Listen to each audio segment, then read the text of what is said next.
नमस्कार, स्वागत है आपका ईटी नाउ स्वदेश पर। आप देख रहे हैं गुड मॉर्निंग स्वदेश। मैं हूं आपके साथ अशेषा अध्वर्यु और अगले आधे घंटे में हम आपको बताएंगे ग्लोबल बाजारों से क्या संकेत निकल कर आ रहे हैं, खबरों के दम पर, ब्रोकरेज रिपोर्ट्स के दम पर और ऑपरेशनल अपडेट्स के दम पर कौन से स्टॉक्स फोकस में रहेंगे उस पर नजर डालेंगे। और इसी के साथ हमारे साथ कई सारे दिग्गज मेहमान जुड़ेंगे जो आपको आज के सत्र के लिए रणनीति बताएंगे, स्टॉक स्पेसिफिक आइडियाज बताएंगे और शो के आखिर में कमोडिटी मार्केट पर भी नजर डालेंगे। लेकिन सबसे पहले गिफ्ट निफ्टी की बात करें तो सपाट ओपनिंग के संकेत भारतीय बाजारों के लिए निकल कर आ रहे हैं। याद रखें, करीब 40 अंकों की तेजी के साथ गिफ्ट निफ्टी 24,140 के आसपास, तो सपाट से पॉजिटिव ओपनिंग के संकेत गिफ्ट निफ्टी से। लेकिन एशियाई बाजारों की बात करें तो यहाँ पर कमजोर ही संकेत है भारतीय बाजारों के लिए। निकेई यानी जापानीज मार्केट में 450 अंकों की कमजोरी आज सुबह निकल कर आई है। करीब 1% से ज्यादा की कमजोरी जापानीज मार्केट में दिखी है। वही कॉस्पी की बात करें यानी कोरियन मार्केट में 1% से ज्यादा की तेजी आज सुबह दिखी है। चीन और हांगकांग के बाजार की बात करें तो यहाँ पर भी मिला जुला कारोबार। CSI 300 इंडेक्स में आधे % की तेजी है, लेकिन हैंगसेंग इंडेक्स यानी हांगकांग के बाजारों की बात करें तो यहाँ पर से कमजोर ओपनिंग के संकेत आज सुबह निकल कर आ रहे हैं। तो एशियाई बाजारों से संकेत मिले जुले ही है। लेकिन शुक्रवार को अमेरिकी बाजारों के संकेत कैसे थे, यूरोपियन बाजार कैसे बंद हुए और कमोडिटी मार्केट में आज सुबह कैसा एक्शन दिखा है, ये बताने के लिए अब हमारे साथ अभिषेक जुड़ चुके हैं। अभिषेक, गुड मॉर्निंग। ग्लोबल बाजारों की बात करें तो यहाँ से तो संकेत कमजोर ही है, लेकिन गिफ्ट निफ्टी से पॉजिटिव ओपनिंग के संकेत निकल कर आ रहे हैं।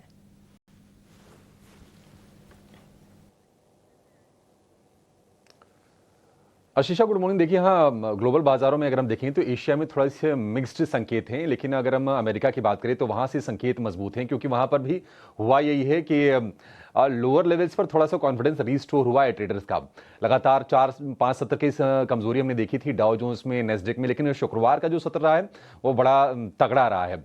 हालांकि शॉर्ट वीक रहा है।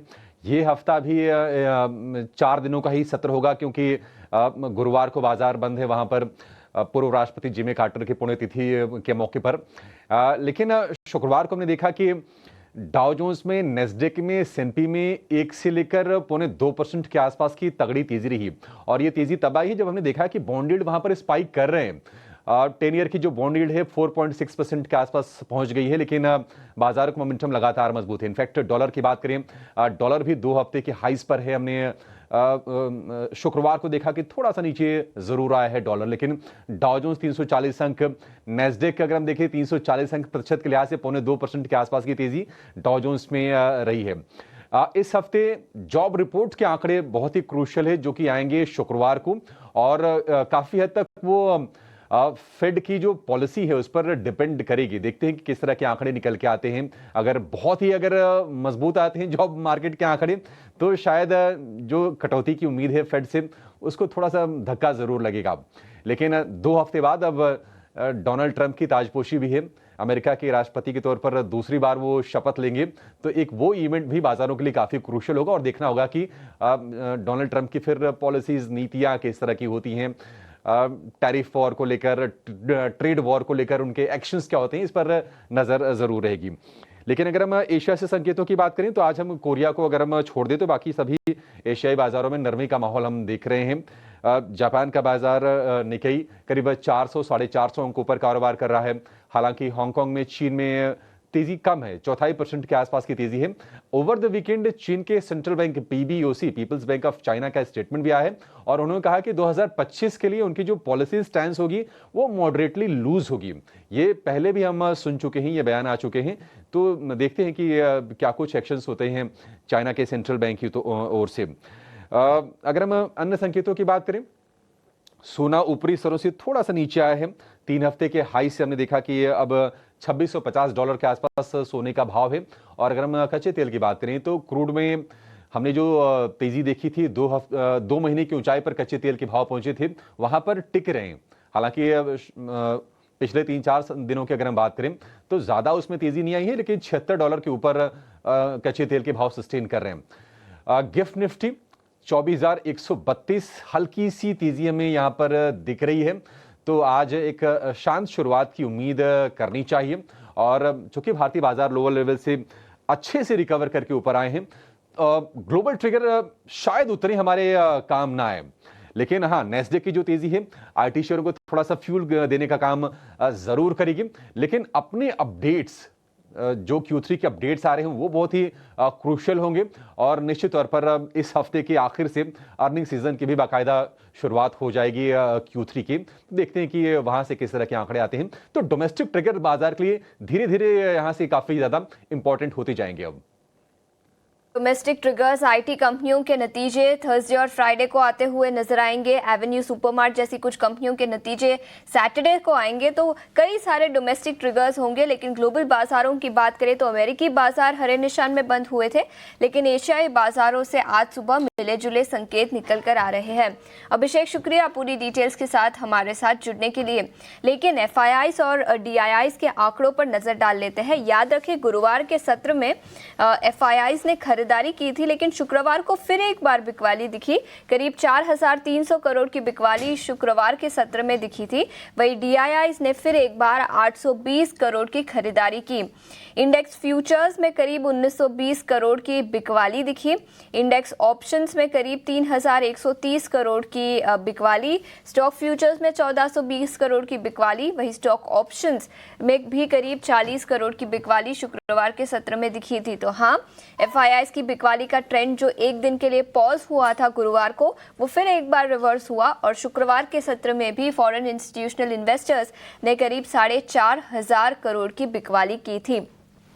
वही दो स्टॉक्स आज के सत्र में एफएनओ बैन में रहेंगे। एक है मनप्पुरम फाइनेंस और दूसरा है आरबीएल बैंक। याद रखें, दोनों ही स्टॉक्स फ्राइडे को भी एफएनओ बैन में थे और आज भी दोनों स्टॉक्स एफएनओ बैन में रहेंगे, आरबीएल बैंक और मनप्पुरम फाइनेंस।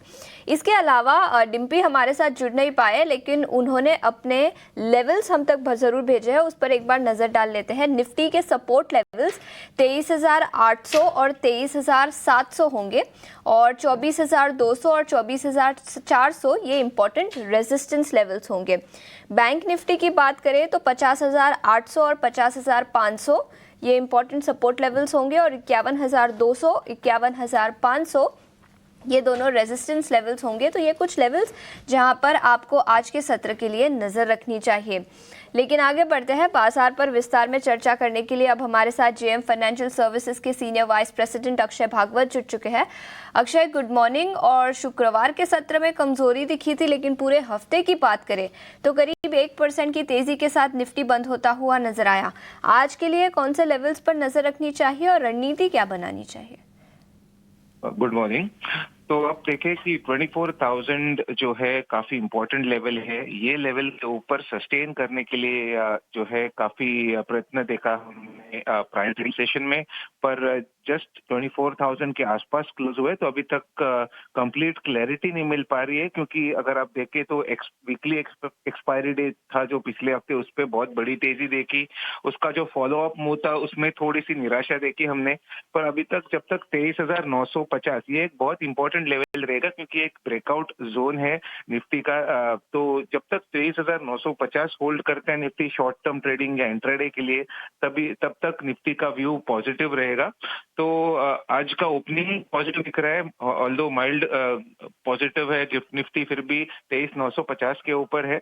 ऊपर आपके जो रेजिस्ट या टारगेट एरिया रहेंगे वो रहेंगे 24,200 से 24,300। तो कुल मिला के अभी भी मोमेंटम स्ट्रांग है जब तक 23,950 ये एक सपोर्ट जोन निफ्टी इंट्राडे में होल्ड कर रहा है। ऊपर से अगर आप देखें, इंडिया विक्स में भी ज्यादा कुछ बड़ा मूव अभी तक बना नहीं है, तो कुछ मेजर कंसर्न नहीं बन पा रहा है। तो कुल मिला के लेवल बेस्ड ट्रेडिंग करने की राय रहेगी। बिल्कुल, तो ये नजरिया इंडेक्स लेवल पर। लेकिन अक्षय, इसके अलावा स्टॉक स्पेसिफिक आइडियाज आज के लिए कौन से होंगे? जी, एक ही आइडिया है, क्योंकि मार्केट्स काफी चॉपी था।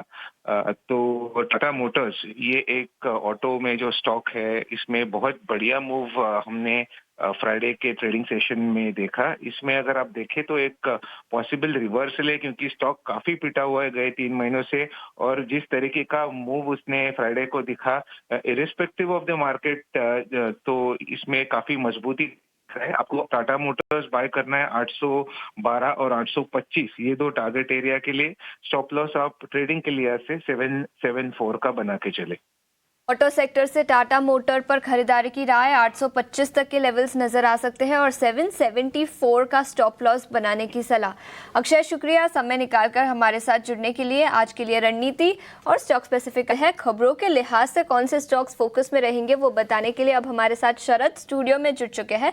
लेकिन शरद, सबसे पहले ऑपरेशनल अपडेट्स की बात करेंगे। एफएमसीजी सेक्टर से बैंकिंग, एनबीएफसी, सभी सेक्टर के कई सारे ऑपरेशनल अपडेट्स आए हैं, एक करके एक सब बताएं। अशेषा 15 से 20 था, उसको बनाते बनाते बहुत टाइम लग गया, लेकिन याद रखिए बहुत निराशाजनक अपडेट्स आ रहे हैं। इनलाइन, मिक्स्ड और वीक, 90% वही अपडेट्स आ रहे हैं। बिल्कुल कमजोर। एक या दो अगर अच्छे निकल रहे तो बहुत अच्छे निकल रहे, या तो रिकवरी भी ज्यादा नहीं देखने मिली, खास करके बीएफएसआई सेगमेंट पे, वहां पे प्रेशर बढ़ा है। या तो इनलाइन है या तो वीक है, उसके ऊपर कुछ है ही नहीं। एचडीएफसी बैंक के बारे में बात करते हैं सबसे पहले, ये सबसे इंपॉर्टेंट चीज है। और ऑफ कोर्स अपनी स्क्रीन में आप देख सकते हैं कि हमारा जो टेबल बनाया हुआ है उस पे हमने जो है सारे इनलाइन, मिक्स, वीक सभी जो है आपके सामने रख दिए हैं। एचडीएफसी बैंक की बात करें तो यहाँ पे largely weak set of numbers आए हैं। एडवांसेस जो है लोअर देन एक्सपेक्टेशन ग्रोथ था, सिर्फ 3% ईयर ऑन ईयर बेसिस बढ़ा। डिपॉजिट ग्रोथ हालांकि जो है इंडस्ट्री एस्टिमेट से ज़्यादा होगा, लेकिन एनालिस्ट का मानना है कि निम्स पे प्रेशर आगे पड़ सकता है। इंडसइंड बैंक का भी यही कहानी था, एडवांसेस 12% ग्रो किया, अनुमान से कम। डिपॉजिट देखे तो सिक्वेंशली गिर भी गया। बंधन बैंक में भी जो एडवांसेस डिपॉजिट जो है एक कमज़ोर ग्रोथ देखने मिली है। और ये तो लार्ज बैंक्स की कहानी थी। एंड ऑफ कोर्स याद रखिए जो एमएफआई का जो प्रेशर आ रहा है लेंडिंग में, वो भी देखने मिल रहा है। मैरिको की बात करें तो यहाँ पे थोड़ी सी जो है स्ट्रॉन्ग सेट ऑफ नंबर्स आए हैं। कंपनी एक्सपेक्ट करी कि एस्पिरेशनली फुल या डबल डिजिट ग्रोथ आए, बट ओवरऑल जो रेवेन्यू ग्रोथ का एक्सपेक्टेशन है वो मिड टीन्स का एक्सपेक्टेशन है, यानी कि 13 से लेकर 17% का। हालांकि डाबर की बात करें तो लो सिंगल डिजिट का एक्सपेक्टेशन ये रखे हैं, और जो गाइड कर रहे हैं बिड्डा का, उसका भी जो एक फ्लैटिश अपडेट जो है ओवरऑल गाइड कर रहे हैं। तो ये तो आपके ओवरऑल आप कह सकते हैं Q3 अपडेट्स आए हैं। लेकिन याद रखिए एनबीएफसीज के भी largely inline set of numbers आए हैं, बट लोन ग्रोथ पे इशू आया है, खासकर कि बजाज फाइनेंस के आंकड़ों पे, जिस पे हम जो है फोकस करेंगे। एमएनएम की बात करें तो इनलाइन आया है, डिस्बर्समेंट लगभग 7% की थी, asset quality stable. LT finance की बात करें तो यहाँ पे रिटेल डिस्बर्समेंट सिर्फ जो है 4% का है। रूरल फाइनेंस बिजनेस भी जो है 16% गिर गया ईयर ऑन ईयर बेसिस पे। तो एलएनटी फाइनेंस का वीक है, बजाज हाउसिंग फाइनेंस का इनलाइन है, और एमएनएम फाइनेंस का भी देखें तो लार्जली इनलाइन देखने मिल रहा है।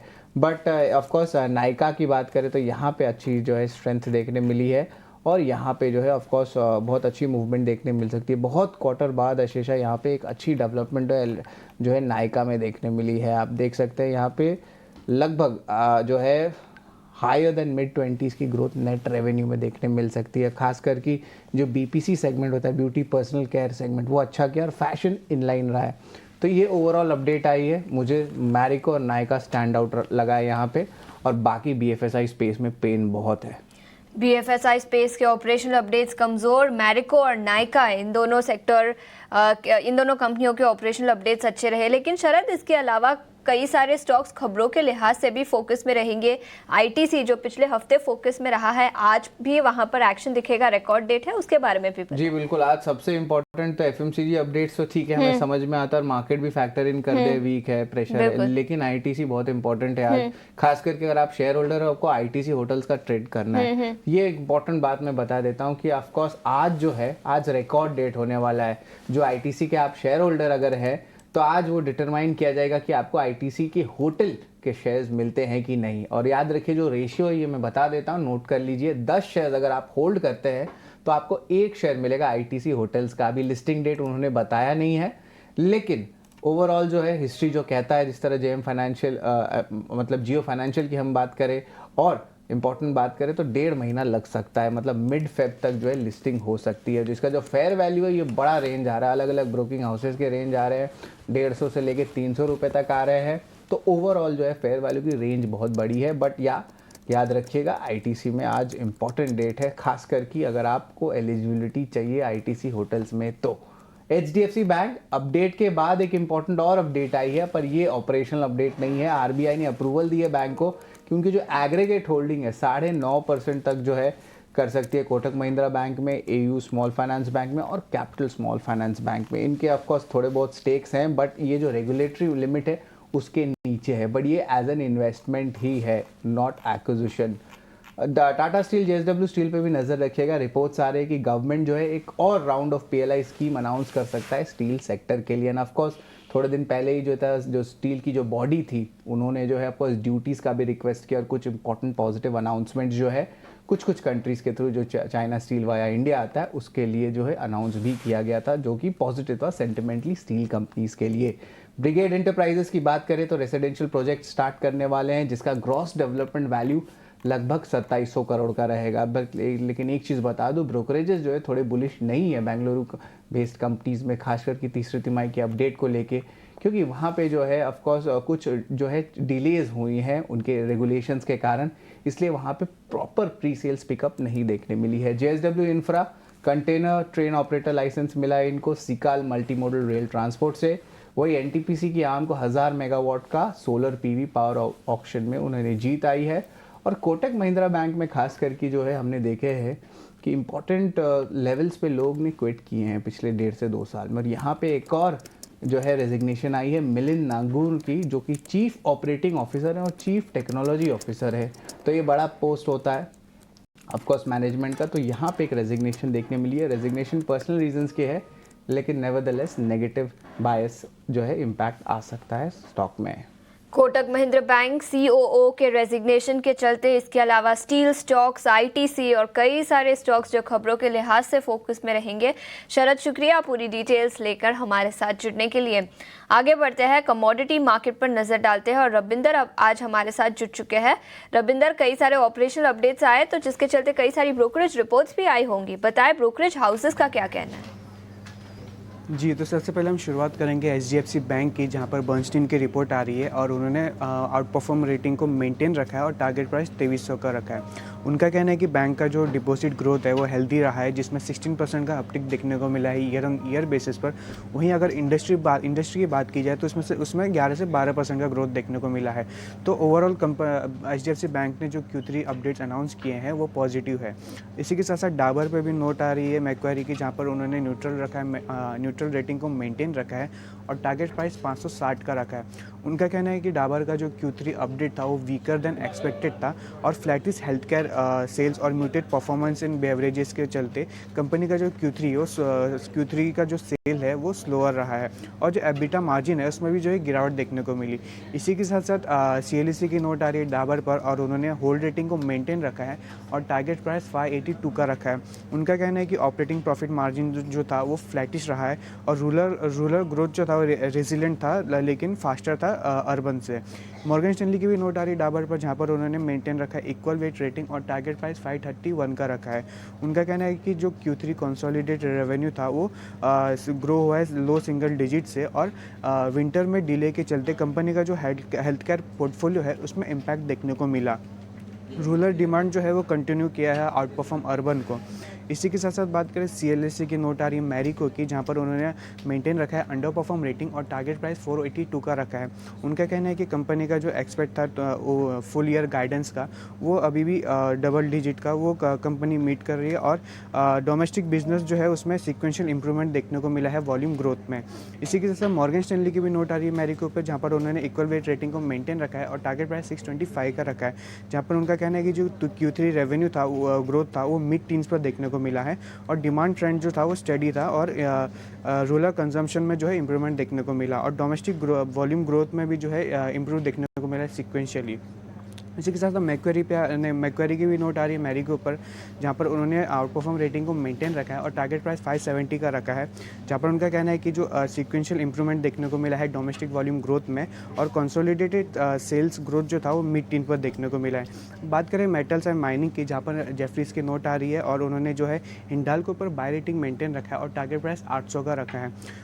जेफरीज ने जो है इंडिया मेटल्स पर कंस्ट्रक्टिव आउटलुक रखा है और हिंडाल को जो है जेफरीज का टॉप पिक है।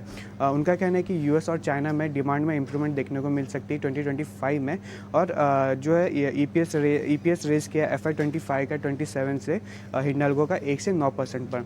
इसी के साथ साथ इंडसइंड बैंक पर बात करें, जेफरीज की नोट आ रही है जहाँ पर उन्होंने बाय रेटिंग को मेंटेन रखा है और टारगेट प्राइस 1200 का रखा है। उनका कहना है कि जो लोन ग्रोथ था वो मॉडरेटेड रहा है 12% ईयर ऑन ईयर बेसिस पर, और जो काज़ा डिपॉजिट है उसमें ग्रोथ देखने को मिली 1% की ईयर ऑन ईयर बेसिस पर। वहीं रिटेल जो डिपॉजिट था कंपनी में उसमें इम्प्रूवमेंट ग्रोथ देखने को मिला है 14% का। अब कुछ NBFC पर भी जो है ब्रोकरेजेस की नोट आ रही है, तो यहाँ पर एक्सिस कैपिटल की नोट आ रही है बजाज फाइनेंस पर, और उन्होंने मेंटेन रखा है बाय रेटिंग और टारगेट प्राइस 8100 का रखा है। उनका कहना है कि जो AUM ग्रोथ है मॉडरेट रहा है एज एक्सपेक्टेड लाइन। और बोफा की भी नोट आ रही है बजाज फाइनेंस पर, जहाँ पर उन्होंने मेंटेन रखा है बाय रेटिंग और टारगेट प्राइस 8800 का रखा है। उनका कहना है कि जो न्यू लोन और कस्टमर एक्विजिशन मैट्रिक है वो उसमें एक स्ट्रॉन्ग डिलीवरी देखने को मिली। JP मॉर्गन की बात करें तो उन्होंने ओवरवेट रेटिंग को मेंटेन रखा है और टारगेट प्राइस 7300 का रखा है। उनका कहना है कि जो ग्रोथ मोमेंटम है वो स्ट्रॉन्ग और स्टडी रहा है, और 3 साल का जो AUM ग्रोथ है 29% CAGR पर देखने को मिला। इसी के साथ साथ L&T फाइनेंस और मॉर्गन स्टैनली की नोट आ रही है जहाँ पर उन्होंने अंडरवेट रेट रखा है और टारगेट प्राइस जो है कट किया है 112 पर। और उनका कहना है कि उन्होंने जो है EPS एस्टिमेट में भी जो है उसमें रिड्यूस किया है। उनका कहना है कि जो शॉर्ट टर्म वैल्यूएशन है उसमें एक क्विक राइज देखने को मिला है। इसी के साथ साथ M&M फाइनेंस और मॉर्गन स्टैनली की नोट आ रही है जहाँ पर उन्होंने इक्वल वेट रेटिंग को मेंटेन रखा है और टारगेट प्राइस 285 का रखा है। उनका कहना है कि जो ROE है उसमें इंप्रूवमेंट देखने को मिल सकता है ऑलमोस्ट 13.5% FY27 में। बिल्कुल, तो कई सारे स्टॉक्स ब्रोकरेज रिपोर्ट्स के दम पर आज फोकस में रहेंगे। रविंदर, शुक्रिया पूरी डिटेल्स के साथ हमारे साथ जुड़ने के लिए। कमोडिटी मार्केट पर रणनीति बताने के लिए आज हमारे साथ कुंवर ग्रुप के रवि दियोरा जी जुड़ चुके हैं। रवि जी, बहुत बहुत शुक्रिया समय निकालकर जुड़ने के लिए। बताएं, सोने, चांदी, ब्रेंट क्रूड और इसके अलावा बेस मेटल्स में आज क्या रणनीति बनाएं?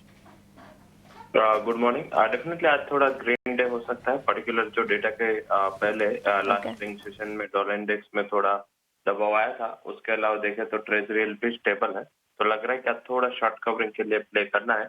पहला जो रिकमेंडेशन है आज के लिए वो होगा पर्टिकुलर जो ट्रेडिंग स्ट्रेटेजी वाइज वो नेचुरल गैस पे होगा। नेचुरल गैस में लास्ट वीक में काफी अच्छी गिरावट आई थी। मुझे लग रहा है काफी इंपॉर्टेंट सपोर्ट 288 के करीब है, बाय करे with stop loss of 280, target would be 303। And Boolean में भी लग रहा है कि आज शॉर्ट कवरिंग के लिए प्ले करना है। 88,900 पे बाय करे। सिल्वर का मार्च कॉन्ट्रैक्ट स्टॉप लॉस लगा 88,400 एंड टारगेट 90,000 अप्रोक्स होगा। तो मुझे लग रहा है कि वहां पे आज बुलियन हो या एनर्जी पे वहां पे आज ग्रीन जोन में ट्रेड होता हो दिख सकता है। पर बिकवाली की राय, इसके अलावा नेचुरल गैस पर खरीदारी की राय। रवि जी, बहुत बहुत शुक्रिया समय निकालकर हमारे साथ जुड़ने के लिए और कमोडिटी मार्केट पर अपनी रणनीति बताने के लिए। इतना ही समय था हमारे पास इस शो पर। जाते जाते गिफ्ट निफ्टी पर एक बार नजर डाल लेते हैं। करीब 45 अंकों की तेजी के साथ 24,140 के पास पॉजिटिव ओपनिंग के संकेत गिफ्ट निफ्टी से भारतीय बाजारों के लिए आ रहे हैं।